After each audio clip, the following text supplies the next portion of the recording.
Assalamualaikum warahmatullahi wabarakatuh. Salam sejahtera untuk kita semua. Perkenalkan, nama saya Winda Yuliasari dengan NIM 21042224 dari Prodi Ilmu Administrasi Negara. Pada kesempatan hari ini, izinkan saya untuk menayangkan hasil presentasi yang telah saya buat dengan judul Mind Mapping. Kepada teman-teman sekalian, saya berharap kepada rekan-rekan untuk memfokuskan matanya terhadap penyampaian pembahasan yang akan saya sampaikan melalui PowerPoint. Bagi rekan-rekan yang kurang mengerti atau kurang paham, saya akan buka sesi tanya jawab pada akhir dari presentasi.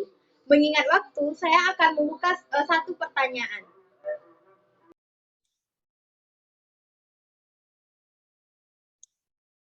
Pada hari ini, pembahasan akan saya muat dalam 3 poin. Yang pertama, apa yang dimaksud dengan mind mapping? Yang kedua, kiat-kiat untuk membuat mind mapping. Yang ketiga, manfaat mind mapping itu sendiri. Sebelum kita mengetahui arti dari definisi mind mapping itu sendiri, tentu kita harus cari dasar apa itu mind mapping. Mind mapping sendiri itu berarti meringkas. Nah, meringkas berarti mencatat. Mencatat merupakan salah satu keterampilan penting dalam proses belajar. Mencatat efektif merupakan keterampilan yang harus dipelajari seseorang agar belajar dengan lebih mudah dan efektif.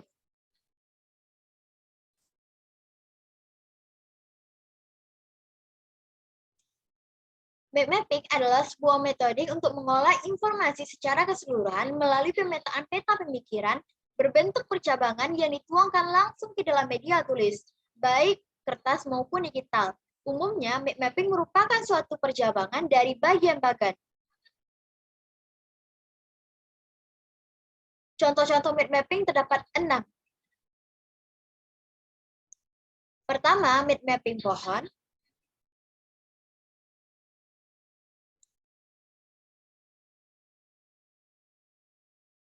Yang kedua, mind mapping simple. Yang ketiga, mind mapping sekolah. Yang keempat, mind mapping diri sendiri. Yang kelima, mind mapping bisnis. Yang terakhir, mind mapping visi dan misi hidup. Jenis mind mapping terdapat 3. Yang pertama, mind mapping silabus. Yang kedua, mind mapping bab. Yang ketiga, mind mapping map paragraf. Mind mapping map silabus merupakan jenis mind mapping yang membantu memberikan gambaran tentang apa yang dipelajari.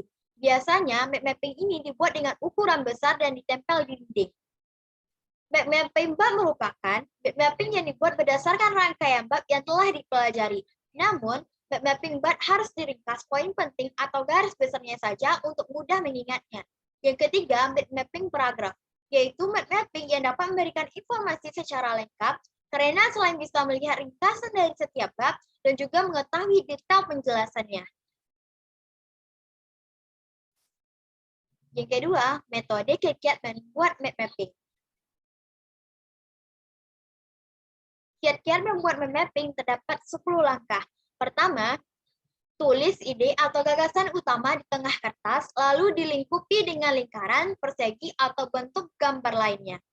Yang kedua, tambahkan sebuah cabang yang keluar dari pusat gagasan tadi untuk setiap poin sebagai gagasan utama tadi.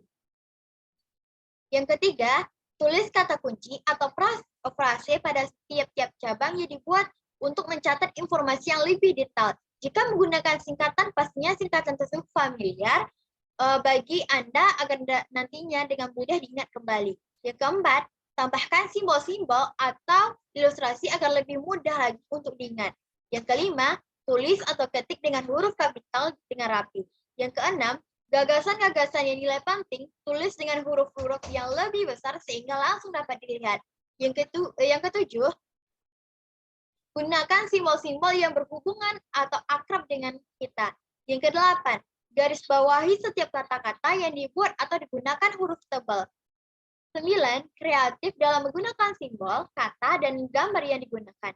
10. Gunakan kertas yang horizontal untuk mendapatkan ruangan mencatat yang lebih lebar.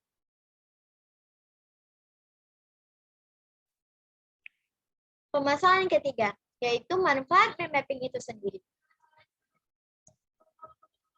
Manfaat mind mapping terdapat 3. Yang pertama, fleksibel.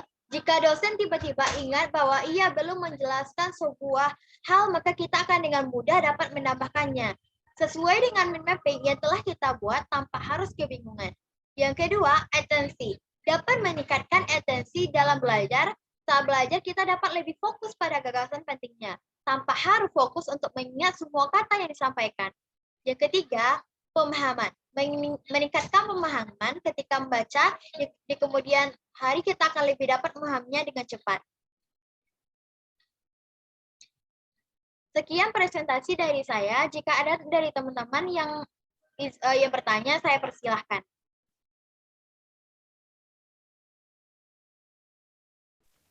Izin bertanya, Winda.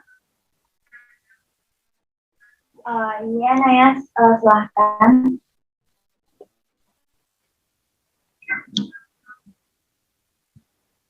Izin bertanya, Winda.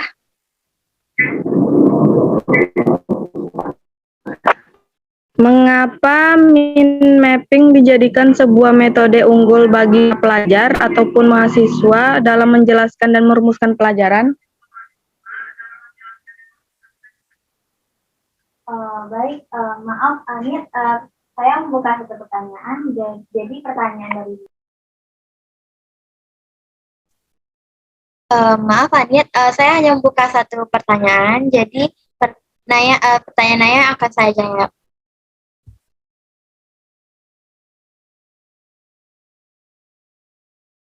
Baik, terima kasih kepada Naya.